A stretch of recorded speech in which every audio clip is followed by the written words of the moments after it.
अवैध गॅस पुरवठा करणारी गाडी पकडली, नेमकं काय प्रकरण आहे आणि या संदर्भात काय कारवाई करणार आहे? आमच्या शिवसेनेच्या वतीनं आज जवळपास शहरातल्या 23 एजन्सीवर एकाच वेळेस आंदोलन केलं. सकाळी आंदोलन केल्यानंतर एक या सोसायटीमध्ये ही रिक्षा आढळली.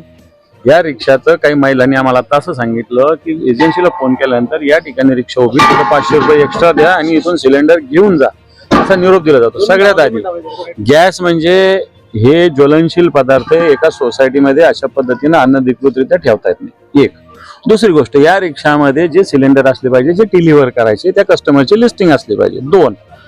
आणि मला असं वाटतं कोणत्याच गोष्टी यांच्याकडे नाही. आम्ही जे सांगतोय काळा बाजार होतो. एकीकडे केंद्र सरकार सांगतं की 60 दिवसाचा स्टॉक आहे, कोणती टंचाई नाही, आणि मग अशी टंचाई निर्माण होते. आणि याच्यात हे पकडल्यानंतर पुरवठा अधिकाऱ्यांना आम्ही फोन केलेला आहे, पोलीस इथे आलेले, पण तो गुन्हा दाखल होत नाही.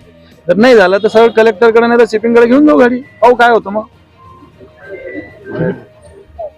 तर अभी जिस